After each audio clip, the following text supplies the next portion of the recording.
Welcome back to the New Music Alliance Radio Hour. I am Mistress Miriam. I am joined by Ace Hausthor and Ramone. And you just heard Carole Fredericks' Vain, Lush Honey, cut short. And of course, we started with Lori Burton, Gotta Get Over You, which I think we should talk about first. The track is from 1967. She's from New Haven, Connecticut. That's such a nice little hook. That it just like has a nice ring to it, and I mean that makes sense. She's quite the songwriter. Oh, she's had a remarkable career, and she was married to Roy Casella. She wrote for everybody, Patti LaBelle. She's had like the Young Rascals, the Royal Guardsmen. I mean, tons of hits as a songwriter.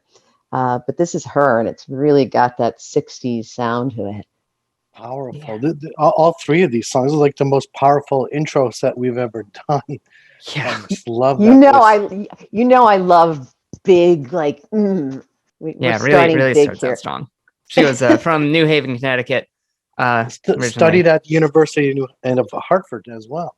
A local name and quite a successful one, and that's a pretty great track.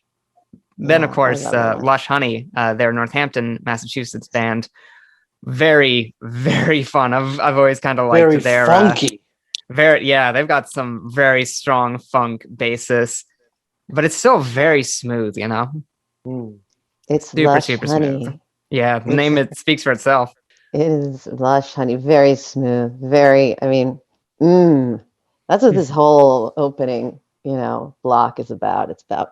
It's got the right groove, yeah. It's groove. It's in there. And Carole Fredericks, wow, her voice commands attention. You feel it has substance and it has soul. Yeah, I mean that's an interesting one. I know we've played her before, but the last time we played her, it was straight up strict gospel. This is very different, and I really like the genre blend in it, the sort of '90s R&B style moving through it. Carole Fredericks is one of my favorites, and I would like to say that I was the last one who played her because I love her gospel album. A lot of her career was spent in France doing French pop music, and then she came back. She's from Springfield, Massachusetts, and she had an album entitled Springfield, which is the gospel album. It was followed up by this album, and I. Forgive me because I don't speak French. Couleur et Perfume? Something like that. I only intermediate, not well enough to speak it, but yeah, it basically colors and perfumes. So colors and perfumes, and this was a follow-up to Springfield. So it's interesting. The album is mainly in French. It has French and English. It goes back and forth. This particular song is the only song on the album that she wrote, and she.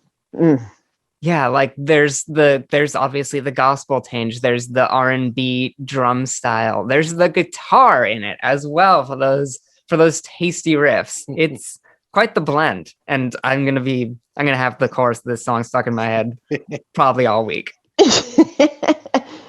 I'm gonna call you during the week and ask you if it's still stuck. I want to know. Might be. What do we have next? We are going to start with Alicia Witt, New Word.